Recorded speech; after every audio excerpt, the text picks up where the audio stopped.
Hey, hello, what's up, and welcome into this week's episode of the Geek Garage podcast, number 66, where we're going, metaphorically at least, back to school. With me, as always, is show founder David. Hello, David.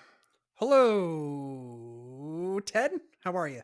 I am, I'm a miserable sack of shit, David. I don't know what to tell you. How are you? Yeah, I'm great, and I'm a little sad and disappointed that you didn't introduce me again as fuck. What was it like 2 weeks ago? Series You regular.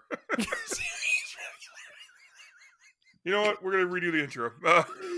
Joined as oh always with god, series regular, David. that was so good. Yeah. Like obviously I still find it hilarious. I'm probably the only fucking person that does, but That's all whatever. right. I am glad that my ineptitude brings you joy. That's all about that. That's the important thing about this whole conversation. Exactly. Uh, yeah. So, David, I know you're very excited about this week's episode. Hmm. You are kind of the reason that we're even doing this episode. It was something that you thought up, and it seemed to get a lot of traction with the listeners, Yeah. Yeah, for sure. such as they are. So, um, I will basically be letting you talk and just putting in my 2 cents. So it'll be a regular episode for that matter. Yeah, pretty par for the course. Yeah, no, Um, that's pretty much how it goes. But we are kicking off our back to school series, the two-parter that we're going to do, where we talk about movies that are maybe not that maybe don't take place fully in schools, but are kind of centered around the idea of being in school. Today we're going to be covering 10 Things I Hate About You, Bill and Ted's Excellent Adventure, and The Breakfast Club. We have thoughts on all of them. Obviously, otherwise we wouldn't be doing a podcast on them. Way to go, mm, Ted. You're really selling it. But first, you're some doing great, things buddy. that we have to cover. Mr. David, take it away. Sure. So we just recently launched our Geek Garage Creations shop on our website. And these first couple things, like always, if you are new to the podcast or you haven't listened in a while, they are for you. But like I said, we just launched our shop on our website where we have a couple of t-shirt designs. We have a shit ton of stickers to choose from, and it's basically all custom made from me because I have little to nothing to do with my time unless I'm taking care of my children and my mental health. But yeah, there's a lot to choose from on there, and so if you are into like buying weird and or geeky stickers and slapping them on your car or laptop or wall or whatever, then we are your hookup. So definitely go check that out. It's geekgaragepodcast.com/shop. We also have our comic corner. We released a couple of issues so far, and we have more on the way. Like I said, if you haven't tuned in a while, or if you're new, Comic Corner is basically our supplementary blog post where we talk about and review comics that we are into and enjoy. Like I said, we have a couple issues that we've done thus far, and we definitely have more planned in the near future. If you are interested in interacting with us on our off time, when we're not recording or gearing up to record, the best way to do so is via our Facebook group page. If you just get on Facebook and search Geek Garage Podcast fans and listeners, or you can click on the link in the show notes, it will be there as well. That is where we do fun stuff like we have talk about geeky, nerdy topics. We conduct polls. That's how we came up with this topic of back to school. I came up with it, and then we that's how we narrowed down the 6 movies that we decided on was you guys, you wonderful, fantastic listeners, all 7 of you. I think we're up to now 7. Yeah, That sounds I right. quit counting once I got to 5. I was just like, you know what? This is fame. This is fame. Right, yeah, this is fame, bro. I mean, there's 5 whole people, and they're not even our family. Um, Not all of them, at least. no, I know for certain that none of my fucking family listens. They're like, I mean, I had to put up with you for 18 years. You're out of my house. I don't have to listen to you anymore. I So know yeah, that feel, bro. right. So yeah, definitely give us a follow or click join, whatever the fuck that proper call to action is for a fucking I believe Facebook it's called group. like. Um, you know what? I think for a Facebook page, it's a like, but for a group, it's a follow. David, I haven't had Facebook in like 10 years, so I have no idea. Well, I mean, aside from this, our amazing group page, you're not missing much. So, yeah, there's that. Um, but you're on Twitter, which is its own shitstorm of Yeah, I garbage. wouldn't say that I'm on Twitter. Yeah, that's a different story. Yeah. And lastly, if you would like to support the podcast, there are a couple ways to do so. You can support us monetarily via Patreon. We promise that we don't use your money to buy drugs. All the Cough, time. cough. Right. Not all the time, just some of the time. No, we take every single dime that is given to us and we pour it back into the podcast one way or another, whether that's funding trips to conventions, funding new and improved tech like new microphones and recording equipment and cameras and blah blah blah. Just ways to make the podcast better. We don't really take it and go out on the town. So not like there's a town to go out on right now. Oh, I mean, you could go downtown Nashville with all the fuck sticks that are down there and all the woo girls and bachelorettes. Yes, as But someone who lives in the city, that's a very sore subject. yeah, don't do that. Like if you're listening to this podcast and you're thinking about like if you don't live in Nashville and you're thinking about coming here, Don't. don't. No. And if Yeah. you do, wear a mask. Yes. But yeah, But mostly don't. just, yeah. just not right now. Yeah, try next summer, or do your bachelorette party somewhere else, Go at to your Las house. Vegas like normal people. All right. Right? Yeah. Anyways, getting back on track. If you are interested in supporting the show, that is not does not involve money. Sorry, you can leave us a rating and review on Apple Podcasts. We accept nothing less than 5 stars. That's right. If you try and leave us something less than five, and or a negative comment, we won't find you because No, we no, we will find you, and I will make David shit on your front porch. yes, we won't get physical, but we will be very very passive There will be aggressive about feces it. involved. Yes, and it won't even be in a convenient spot like your front lawn, Nope, where it will like fertilize. nope. Uh, it, Rubbing it on the it'll door handles. yes, it'll be like Billy Madison. Here's a nice piece of shit. That's exactly how it's going to go down, folks. All right, For aren't you you glad you out tuned there. into this fucking podcast? Yeah, no, We are garbage bastard men. that's true. Yeah. So on that note, we are going to get this shit show on the road. Ted, are you ready, good sir? If you have to be. Yes. All right, let's do this thing.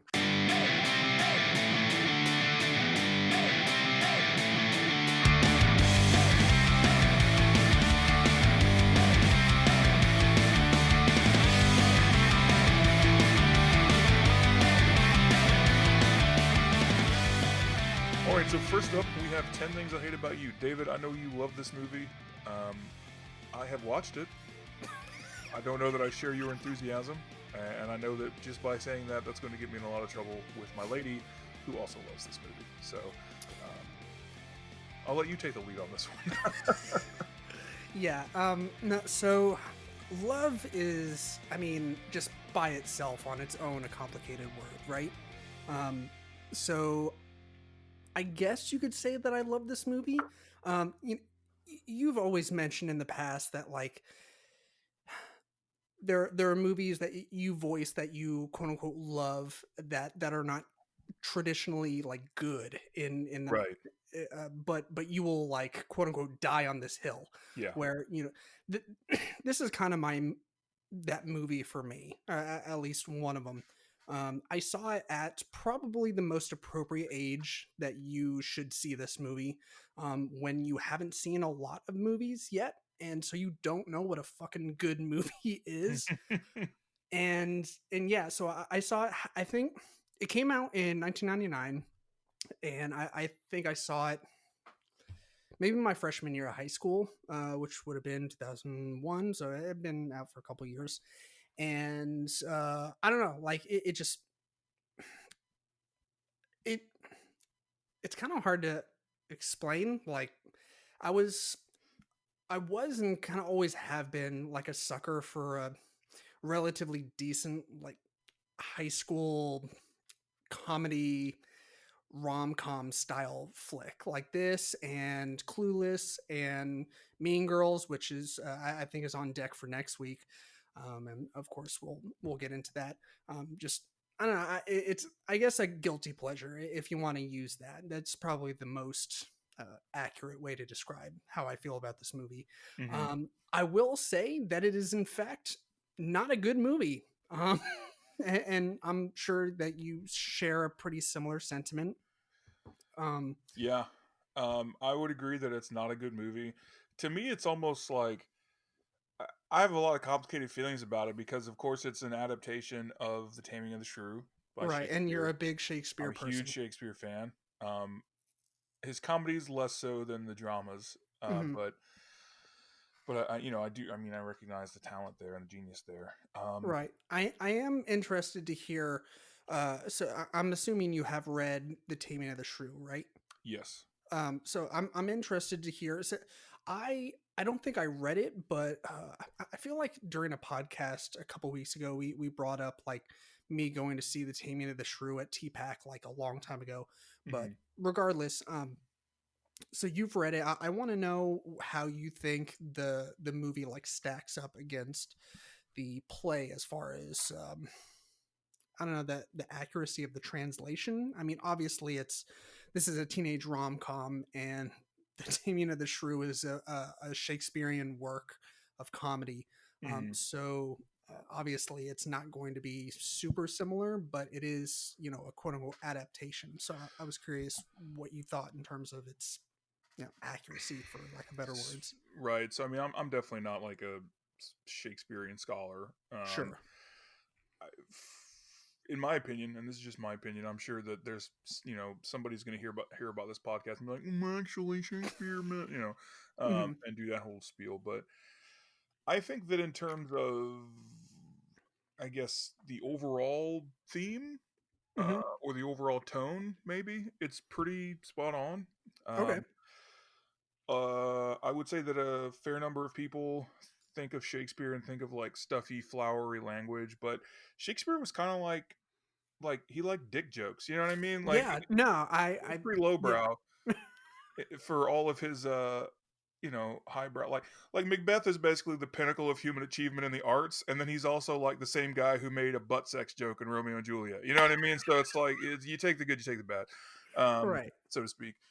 So I think in terms of that, it stacks it pretty well. I was never a huge fan of the Taming of the Shrew. It's like one of my lowest, least favorite, works that he did. Sure. Um, so like when I heard about this movie, I was like, yeah, I don't care.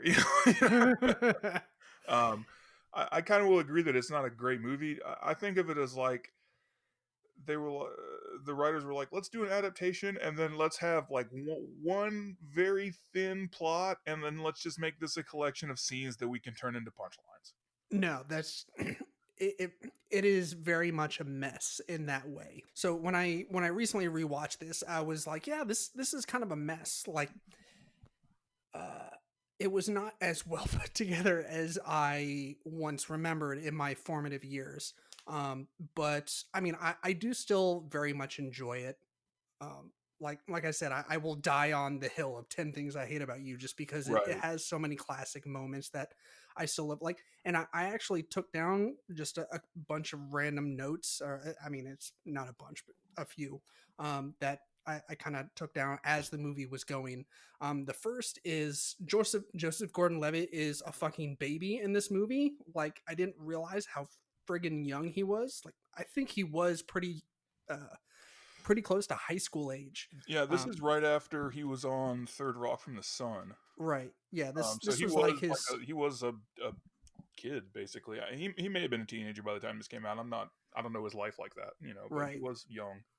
Yeah. Yeah, I don't know if this was his theatrical debut, but it was pretty close to it. If it wasn't. Um, but yeah. As soon as I see Julia Stiles and Heath Ledger for the first time, my first thought was, I don't know who I'm attracted to more.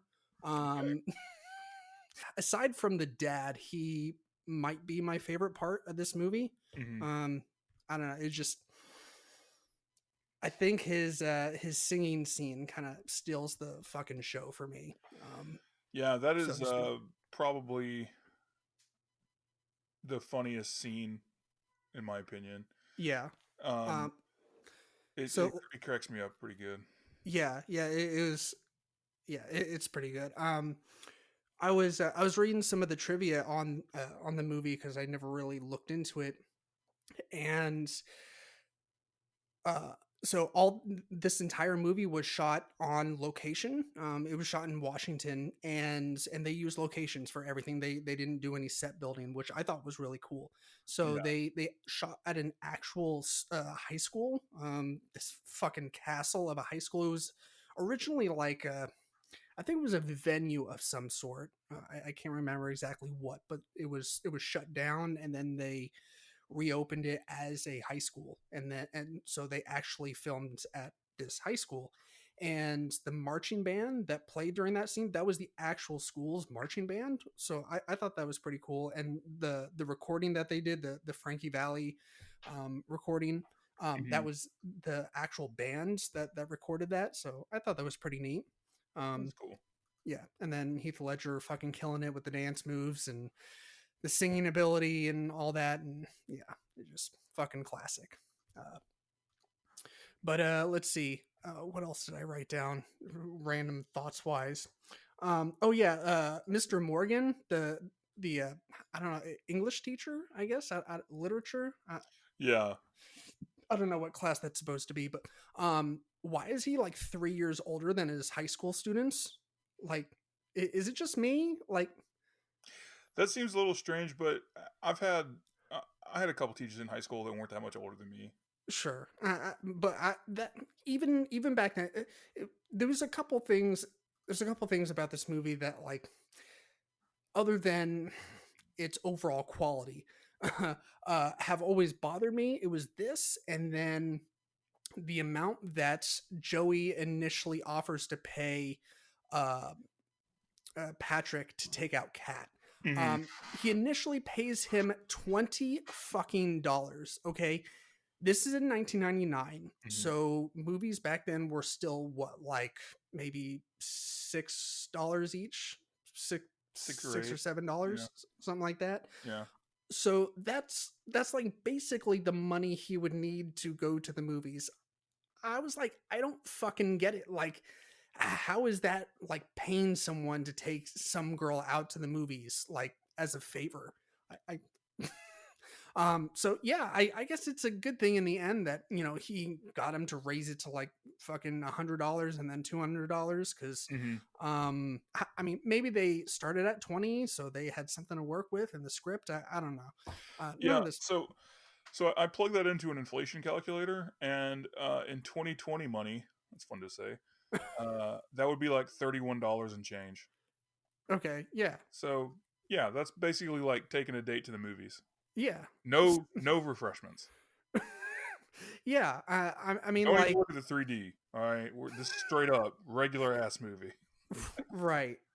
So I don't know exactly where the incentive was there for Patrick to take her out. Like, what is he gonna do? Gonna buy a pack of gum with the fucking $3 he has left over? Yes, they're gonna But split Bazooka Joe. right, yeah. But that we're just grasping at straws, splitting hairs, whatever.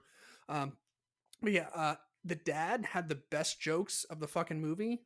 When Kat puts her fucking car in reverse and rams into Joey's car, the next scene is him going, "Whoops, my insurance does not cover PMS." Yeah, he's got some good lines. Yeah, is pretty funny. Um, It does amuse me though for a movie that like tries to um, put out its like sort of quote unquote woke bona fides, where like the character of Kat is like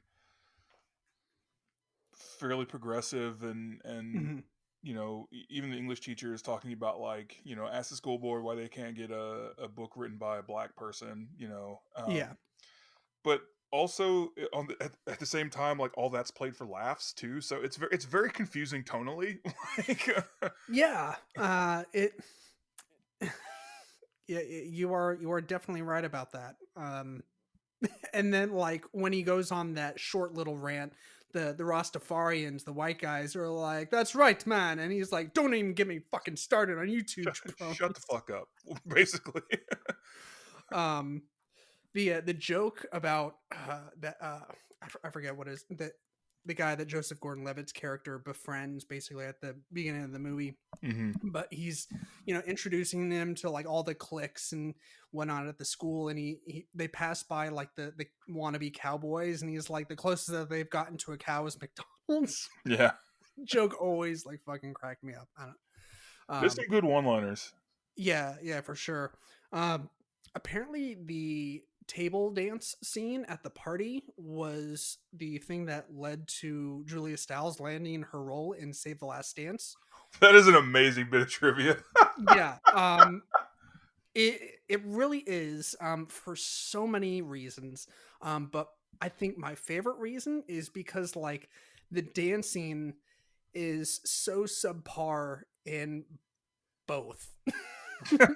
Like it is just okay in the This is table dance passable. scene. Get the fuck out. Yeah, and like there was a video meme circulating a few months ago that was like, I can't believe when Save the Last Dance came out, we all thought this was great dancing, and it was like her final dance scene that she had to do for Juilliard, and I was watching, I was like, my life is a lie. Yeah. It Like was a I had different time. It was a more innocent time. I don't think 9/11 had happened yet. It's uh just we let shit go.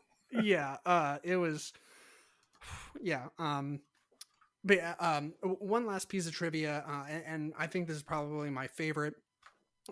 So the band that makes a couple different appearances in the movie is that really big 90s band Letters to Cleo. I never really listened to them a whole lot, but hmm I did hear about them because of this movie, due to this movie. Um, but they said that so the scene at the very end when they are playing on the actual rooftop of the school, the they drones and stuff didn't exist back then, to accomplish that shot, so they had to use a helicopter. And apparently, like, if you remember, if you think back to that scene, that rooftop, it's not very big and spacious. Like, it's pretty close quarters, and there's no gates around it, so it would be pretty easy to like accidentally fall off. And so apparently every time that the helicopter had to take off, because it was a slow panning shot, as the shot rose with the helicopter, and you eventually see the band as just the shot gets more wide open. um, Apparently every time the helicopter had to take off to do more shots, it was $500,000. Holy shit. And so the director like goes to the band, and especially to Kate Hanley. Um, he's like, okay, no pressure, but If you don't do it don't in one take, we're fucked. don't fuck this up. Don't get scared and like tremble and fuck this shot up. No pressure, but every time we have to bring the helicopter back and do it again, it costs $500,000. Um, and so, yeah, I think I shat myself when I saw this. I yeah, and that's $500,000 in 1999 money. So I don't know exactly what that equates to Yeah, today. I already closed down the inflation calculator, so we'll never know. I'll drop it in the show notes. I Yeah, won't. none of this matters. Um, yeah, that's about it. For as far as trivia, I don't really have any. I feel like I should talk more about the movie, or say more things, but like I want to leave room for the other movies, and yeah, I don't. I feel like if I focus on this movie too much, I might pick it apart and then end up like what? Fuck this movie. It's not even that great. I just want to Yeah. leave it in that own special box where I understand and recognize its faults, but I still love it, and I still have that special place for it. So, but I am glad that you got at least a tiny smidgen of enjoyment out of it and didn't completely like jump in oncoming traffic after you saw it. Or No, no, it was too late. There wasn't enough traffic to warrant that. But the only thing that I ever really think about this movie is that I always get scenes with it and not another teen movie confused. So both of those movies exist as the same movie in my brain. yeah, no, not another teen movie is fantastic. It's fantastic at what it attempts to do, and what it attempts to do is make fun of all the other teen movies because that's what's in the title. Um, so yeah, it's pretty great. Um, so yeah, you want to jump to the next movie? I do, in fact. Cool. All right. So up next we got The Breakfast Club. Your favorite, right? He Whew, said with buddy. epi sarcasm. I literally, we could spend the next 2 hours talking about this movie, and I still don't think I would have a good thing to say about it. So once again, I will let you take the lead. Um, well, uh, you are in pretty similar company with this. Not going to say the same. We don't have the same thoughts. I think this movie has a few semi redeeming qualities. I still so it. I feel like it aged well, but at the same time, it didn't age well.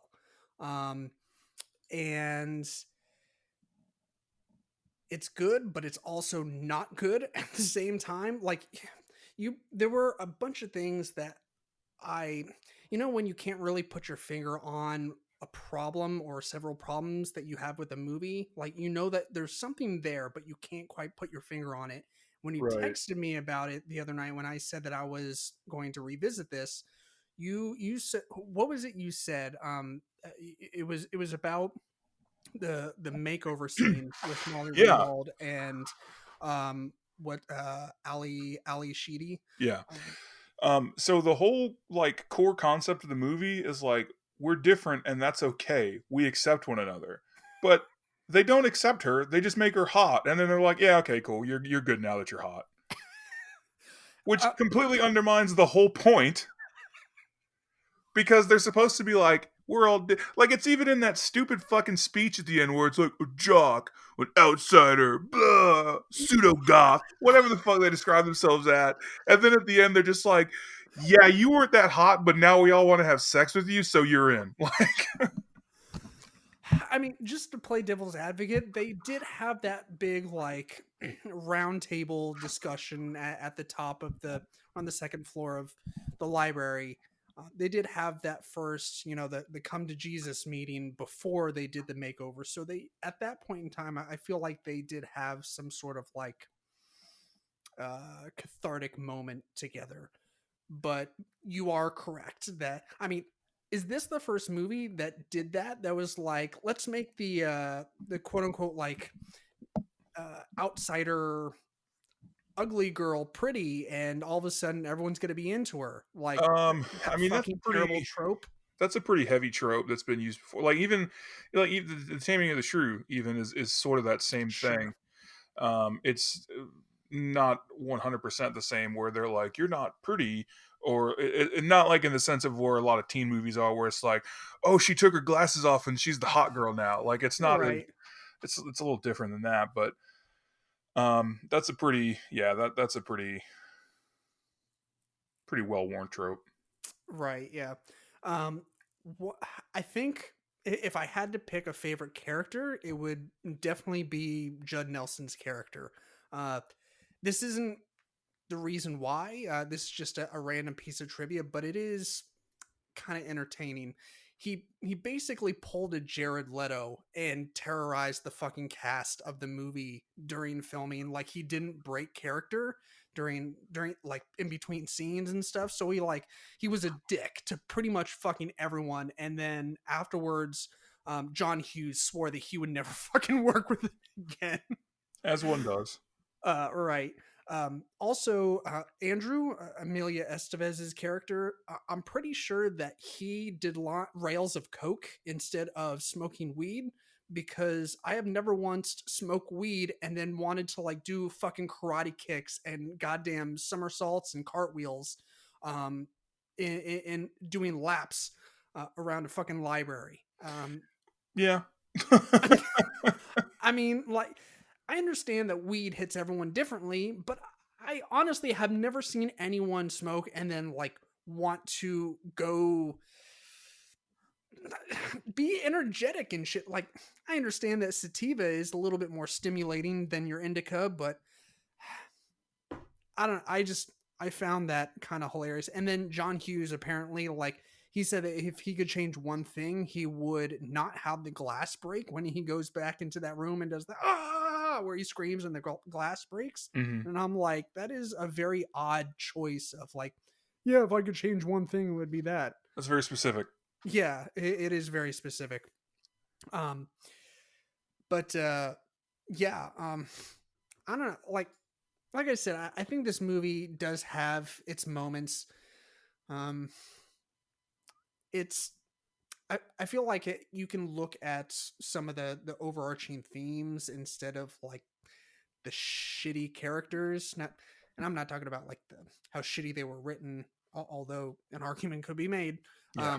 But I mean, the themes of like confronting your fears and embracing your true self, like there is, I feel like there's something there. And so if you wanted to kind of dissect it in that way, and go in a different direction that's not talking about the characters specifically and how they interact with each other, I feel like there is some substance there. But I didn't watch this movie, like I didn't quote unquote grow up with it. I didn't Hmm. watch it when I was really young. I think the first time I watched it I was maybe in my early to mid 20s, so definitely not my formative years. And uh I mean I will say that I liked it more back then than I do Hmm. now.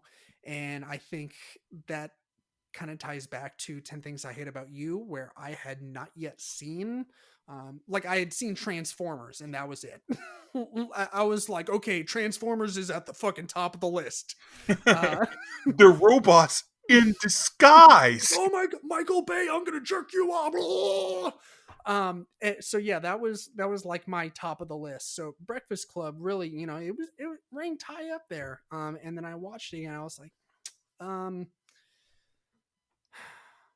okay. So like it would literally be like hot and cold, like waxing and waning the entire movie. Like it kind of slow to start out, and then like there would be one moment would be like, oh, that was pretty funny. I remember that part of that line was pretty good one liner, and then all of a sudden it get like fucking boring again. And I'm just like, okay, nothing's happening. This is stupid.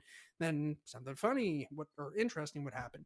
And it's just like that the entire movie, and I'm like feel like it doesn't really establish like any sort of pacing, if you will. So, yeah, I don't, do you have any other thoughts regarding the Breakfast Club? Um, I-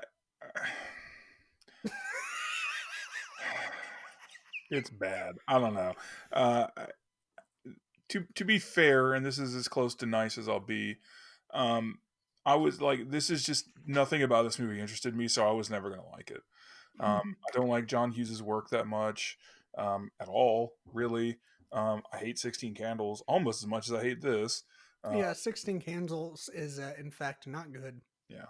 I'm gonna, I'm probably gonna be single after this because, of course, my girlfriend loves all these fucking movies. But, we had a good run. What can I say? I'm gonna miss her. Uh, If you're listening, we love you dearly, and we promise not to shit on too many more of the movies that you love. I Um, can't. Don't make promises for me, David. all right, so um, when I say we, I mean I yeah, there guess. you go. Yeah, Um, I will watch 10 Things I Hate About with 10 Things I Hate About You with you, Ted's girlfriend. I will watch it um, with you. yeah, I don't know. But yeah, like I said, I can't take the movie seriously when they're like, no, you have to be pretty before you're one of us. I just can't. I can't. That's what all hinges on for me. Yeah. I did look at a little bit of movie trivia for this. I thought it was hilarious that even Molly Ringwald can't do the lipstick trick. Like they had to like shove it in her fucking shirt or whatever, and then use camera trickery and different camera angles to make it look like she was putting lipstick on with her boobs. And I was I don't know, for some reason I just found that fucking hilarious. And of course maybe it's because all I could think about was Phyllis from The Office, where she's like, I can do that trick where Molly Ringwald puts lipstick on like she does in The Breakfast Club. And then Pam's like, no, I don't want to see that. um Oh, yeah. yeah. Oh, one last piece of trivia: the scene where they were on the second floor and they were all trading the stories and stuff, like how they um, got to be in detention to begin with. That was not scripted. Like all the actors came up with like their own reasons why they would be in in detention. So I thought that was pretty interesting how they kind of like ad libbed all that. It was impromptu, so I thought that was kind of neat. But Yeah. yeah, you want to move on to a movie that you'll actually have stuff to talk about? Yes. All right. Last but definitely, surely not least, First in our Bill. hearts. Yeah. What'd you say? First in our hearts. Yes, exactly. Ted, I'm going to let you kick this one off since I did the first two. Yes, we're finally going to talk about a good movie, and that is Bill and Ted's Excellent Adventure. And then, David, when you edit this, I'm going to need you to go ahead and put in the guitar sound. Okay, Oh, make it okay. cool. Excellent! Yeah. Yeah. uh, I know that people will be surprised to hear that I like this movie, but I fucking love this movie. It's so goddamn dumb, but it's I love it so much. Plus Keanu. Right. I Yeah, mean, it just by default you have to like it. it's the rules. It's the rules. It is literally the rules Yes. written in stone. I rewatched this for the first time in a while the other night. I know, David, you did as well. I think, right? I watched it for the first time ever. I Oh, started it once a couple years ago, and then I got distracted by something and ended up not finishing it for whatever reason. But yeah, so this was my first time watching it. yeah. And what did you think? Honestly, I loved it. Like I kind of side with you in the when you were trying to, when I was asking like if it was worth buying it or if I should just rent it. You were like, Yeah, like it is. So I just put in maybe. my notes like it is both equal parts good and bad. Like, Yeah. it- I mean, it's not a quote unquote good movie, No, no, it's um, bad. but it is a most excellent movie. Ah, you see what I did there? It has a certain charm to it. Yeah. And I know people are like, well, Ted, you just bitched about 10 things I hate about you, saying that it doesn't make any sense, it's totally inconsistent, and like it's just a string of scenes leading up to punchlines. Bill and Ted's the same way, bro. And now you're like, I love this movie. Yeah, that's because opinions are nuanced. Okay, first of all. Second of all, shut up. Person I just made up. Uh, but no, it's not a quote unquote good movie, right? Like I can admit that. It's Mhm. basically just like, hey, how can we make these two dipshits crack wise throughout history? And to that is very successful. I'll give him Yeah. that. Hmm. It's not good. It's bad, but I love it. Right. It's complicated. There's a lot of complicated layers and feelings Complicated to feelings, this. layers. It's like an Yeah, it's like onion. an onion. Yeah. Um, One thing that I thought was kind of funny, pretty really funny actually, was they didn't say Socrates' name correctly Not until the once. very Yeah. end. Like until their final presentation. I was like, I So was great. yeah, I was like, I guess you could say confused, because they called him Socrates the entire time, and then like, so were they fucking around? Were they fucking with him the entire time, or No, they're morons, dude. did they finally learn it at the end? Yes. Once again, I am overanalyzing a very minute part in a movie that should not be overanalyzed or really Shouldn't be analyzed at analyzed at all. all, really. Yeah. There we go again on my own. So yeah, that was one of the things that I thought was kind of funny. Um Yeah. There's there's so many like really weird, funny things that I think work somehow. They shouldn't, but they do. Like these guys are morons, but they speak in a way that's like how a dumb person thinks a smart person would talk. And what I mean is like he's like, my name is like, Bill Esquire. You know what I mean? Like, Right. Like I was like, what the fuck? Like yeah, or like that would be most excellent. Like they have this weird affectation where they try and speak properly or what they assume is properly, but it's so fucking wrong. right. I feel like they think or they are the smartest people out of their stoner group. Like if I mean hypothetically speaking, if they had a stoner group, like they would be the smartest ones. Yeah, I kind of see what you're saying. Yeah. Um, I do think it's funny how they're also like self-aware, where they're like, Sure. there's the part where he's just like, the wise man knows that he knows nothing, and they're like, that's us. Like, Yeah, I think that's one of the reasons why this movie works well, period, and kind of holds up is because it does have that self awareness to it, that kind of that evolved well. I mean, granted, yeah, there are a few other things that didn't evolve yeah. super There's some well, things that did not age very well at all. No. but like we've said before on the podcast, it's one of those relics of the past where you look at it and be like, oh yeah, movies used to be like that, where Yeah, like guys would accidentally touch each other and be like thing. yeah. So Culture change, cultural norms change. sure. So there's some parts that you're like, oh, and there's also some stuff with some of the jokes about like the his stepmom being like their age. They're kind of gross, but Right. There was one similar joke that I had in my notes about 10 things I hate about you. That it kind of is on the same note. Not Kat, her sister, Bianca. mhm. She has the line, "Can't you just find some blind deaf retard to take you out so I can go out on one D?" Like I audibly said, "Wow," Yeah, at that there's line. there's a line like that in the '90s Godzilla movie with Matthew Broderick where they're trying to run through New York, and it literally it does a cut to a close up of one of the other characters, and she's like, "Run, retard!" And I was like, I wasn't offended necessarily, but I was like, "Whoa!" Like kind of like you said, like I was like, "Holy shit!" I totally forgot that was a thing that just used to be cool to say. You know what I mean? Like, Yeah, that was once upon a time that was a thing that happened in it movies. was a different And time, kids. We it don't talk about those times anymore. it definitely does not happen now. And like I said, cultural norms change. So, For sure. the things that we say now that we think are proper in 20 years, the youth, damn them, are going to be Mm, like, actually, that's very offensive. you're right, Um, yeah. so everything, as the movie says, be excellent to each other. Hmm. That's a pretty good way to put it. But yeah, this movie is dumb, but it has a lot of heart, and that wins a lot of Yeah. points for me. Is Yeah. basically the best way I can sum it up. I love it. It's fucking stupid. But it's just there's something endearing about it. No, no, for sure.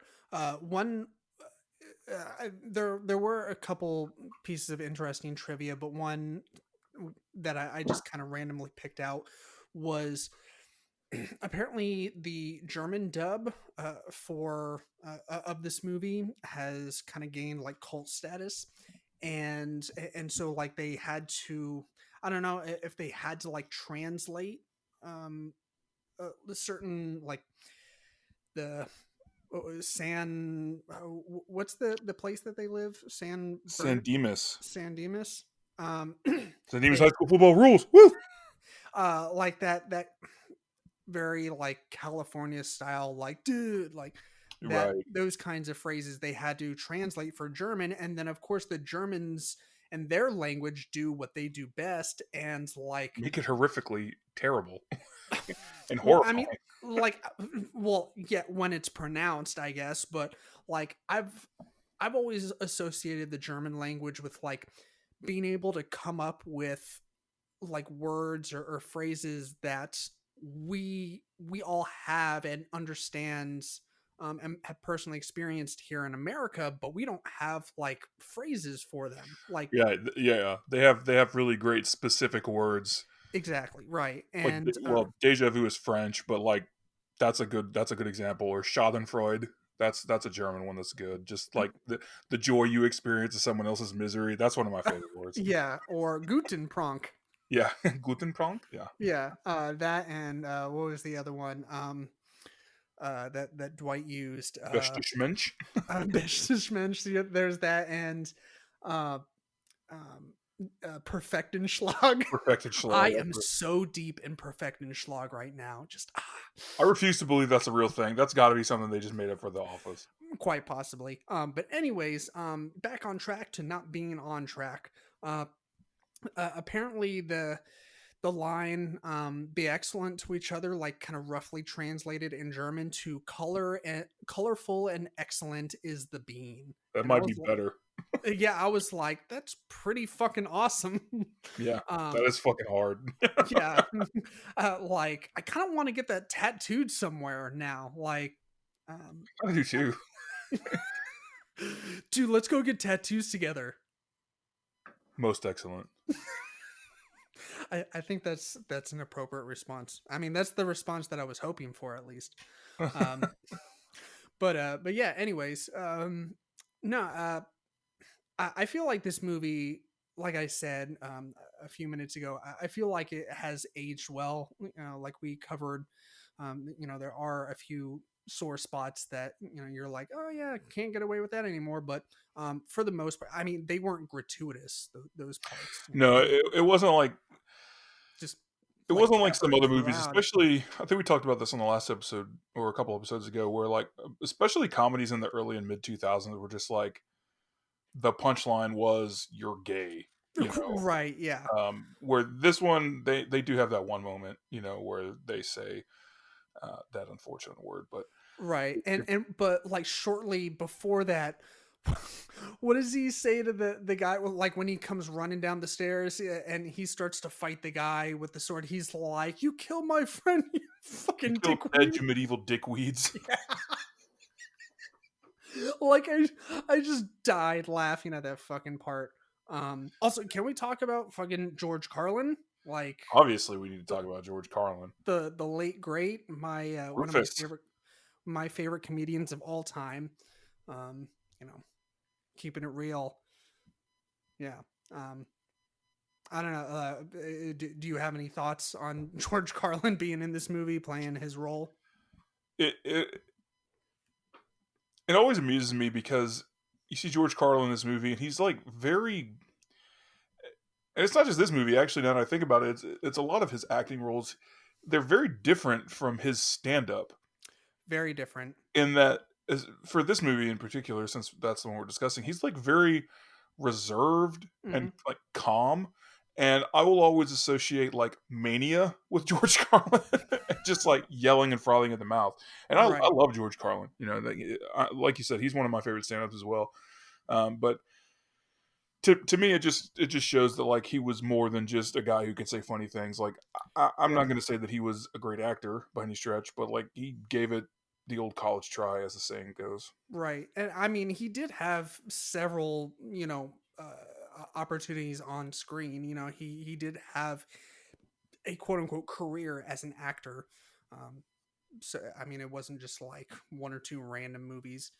Uh, but yeah, I thought kind of like you were alluding to, like his performance in this was pretty unlike anything I've really seen him in, or pretty unlike his comedy routine that at least I know it. I haven't seen much of his stand up routine from his earlier days, like in the 70s and 80s, but I am pretty familiar with his stuff in like the late 90s, that where it gets like super political and just absolutely shits on religion. Like his Complaints and Grievances HBO special is probably my number one favorite special of all time. It's just like his take on the Ten Commandments just fucking floors me every time. Like I'm like, God damn, George Carlin, why you got to be so good? It's I mean, do you know the routine that I'm talking about? His bit on the Ten Commandments? Vaguely, yeah. Yeah. He basically files it down to two. He's like, "Thou shalt try really hard not to kill anyone, and you should." Or no, number one was, "Thou shalt always be faithful and honest to the provider of thy nookie, and thou shalt try really hard not to kill anyone, unless, of course, they pray to a different invisible man than you do." Um, yeah, it is pretty good. But, anyways, well, yeah. Do you have any final closing thoughts on Bill and Ted? Or I can't wait until Face the Music comes out. That's my last thought on me that. too, brother. Me too. We got well, we got like one more week, right? It's Until pretty soon. I um just hope that I'm able to see it in a theater. yes. Well, actually, I just um a knee jerk reaction to unlocking my phone was getting on Facebook. I have a problem, but the first thing that popped up was, it looks like AMC is still set to reopen this month. So yeah, hopefully Regal theaters will follow in suit and keep their August 21st date that they have declared now. So yeah, we're Ted and I were definitely ready to get back in the movies. Yeah, Jones and real miss it. bad. I miss it. Yeah. What I mean, a random thing that I just saw today. I think it's been announced for at least a week or two, but apparently Disney made the decision to not release Mulan in theaters at all. Like, I think it was supposed to come out back in March, like right when the theaters shut down, and Hmm. so it didn't even get a chance to be released at all. And I guess they tossed around the idea of, or so they actually did push back the date several times, and and then they're just like, fuck it, we're gonna release it on Disney Plus. And I was like, oh, that's cool. But then, like, I kept reading the article, and it was like, yeah, so not only it's going to be on Disney Plus, but you're going to have to pay like $29.99 for it. um which I mean, I know that, like, movie theaters, like, on their official websites are doing that. Or maybe not the movie theater websites. What is it, like Universal, or Yeah, uh the animation studio ones, I think, were basically charging like $20 to either rent or buy the movie. It's um I guess if you take your family, it does come out to be less than what you would pay to take three or four people to go see the movie. So I mean, $30 isn't bad necessarily, especially considering that if you do this with Mulan, it's not a rental. Like, you get to keep it. I mean, it's a digital copy, of course, but yeah, it was a little surprising that they decided to release it on Disney Plus, period, but then charge for it. Uh, but what are you gonna do? White people problems and all that. I suppose. Um, yeah. It kind of kind of is what it is. I don't know. yeah, Um, I think that movies, the theater model is, uh, yeah. I don't know how much longer it's got. I'm hoping a lot longer. I'm trying to be optimistic because, goddamn, like, there's nothing like going to the movie theater. Like, Yeah, I agree 100%. Like that's one of the I don't know what would be worse, like the fact that there just could potentially not be theaters anymore, or the fact that it's like the only time you go to a theater would be to see like a big blockbuster movie, and smaller movies just go straight to digital, or right. they all wind up on Netflix or what have you. Like, and like not to shit on Netflix, like I've got Netflix. I think most pretty much everybody has fucking Netflix, I think, at this point. Yeah, But like in terms of first watch for a movie, no matter the movie, I would rather it be in a theater. for sure. Yeah, and I do respect Chris Nolan and his firm stance on pushing Tenet back as much as possible and refusing to release it digitally, and not allowing his fans and watchers to go experience it in theaters. Because I don't know if he used IMAX cameras, but I'm pretty sure it's supposed to be released in IMAX theaters. Isn't that right? Yeah. Yeah. So, and I mean, Chris Nolan's movies just notoriously um, should be seen on the biggest screen possible. Yeah, I have a really complicated relationship personally with Christopher Nolan's work, You're not because the only one, buddy. I feel like that he has never had a conversation with another human being in his life. I think that he is a robot because I don't think he understands how humans emote either. But damn, he makes shit look really good. In fact, he does. Yeah. He knows how to cinematograph. Uh, so yeah, props to him. I still don't like Interstellar, but props to him. I appreciate his work. I don't hate Interstellar. I just Like I said, I don't think he's ever had an emotional conversation in his life. you might be right. This is another discussion for another time. Elon Musk would be like, dude, you need to get some emotions, bro. Yeah, that's anyway. That's a Uh, nerdy ass joke for you right there. yeah. One last thing before we sign off, something we should always do and don't is our recommendation segment called "Shit That Doesn't Suck." These are things that we have watched, read, listened to, heard, what have you, recently that we think are worth checking out. Mine, as anyone who's ever listened to the podcast or talked to me in real life knows, I am a huge fan of kung fu or wuxia movies, and I just rewatched for the first time in a long time Five Elements Ninjas. This is on Netflix.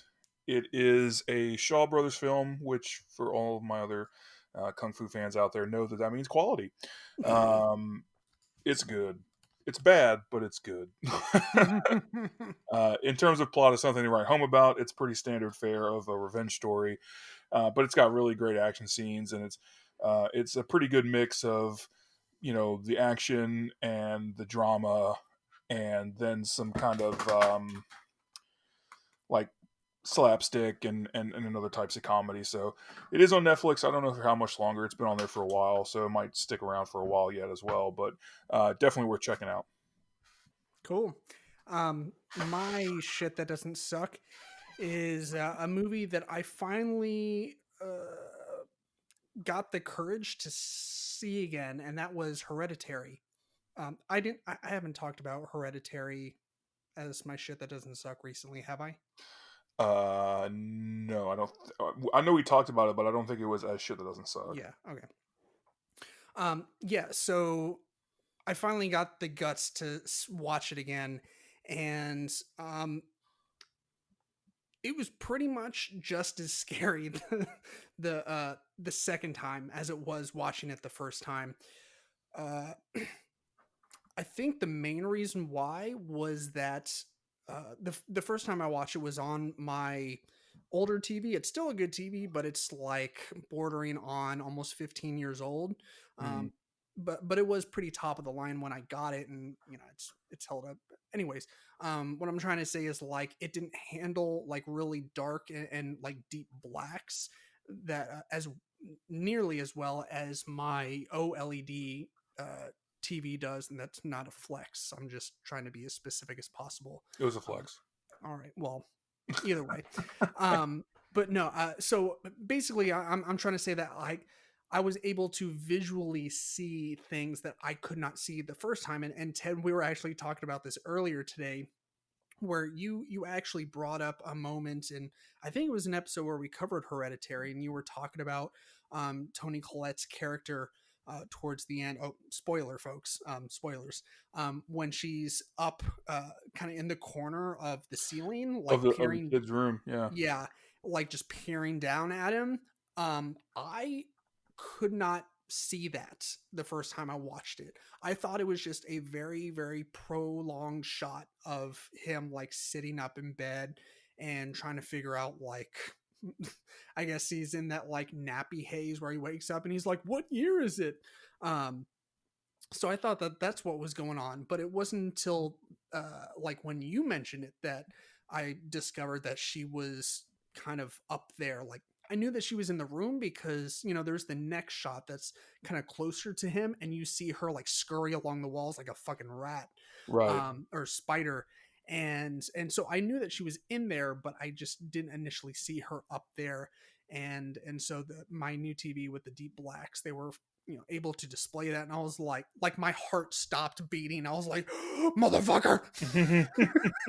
It was pretty damn terrifying. And then like when it goes from day to night, and all of a sudden you see the fucking naked people surrounding the house, I'm like, oh my god, shit's about to go down again. It's getting real. Shit's getting real up in this motherfucker. So yeah, that is my shit that doesn't suck. Hereditary. If you haven't seen it, sorry, I just spoiled one of the more crazier moments for you.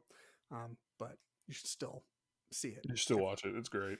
Yeah, if you're a fan of horror movies, good horror movies, then you should definitely watch it. So, but yeah, I think that'll do it for us for this episode. Ted, you got any final thoughts or feelings that you want to share with the world, with our listeners? No, God, no. You want to spare them this time? Yes. Yeah. I will. I shall spare them as well. Be excellent to each other, and as always, be kind, stay geeky, and eat lots of cheesecake. Bye. Hold on, dudes. Yeah.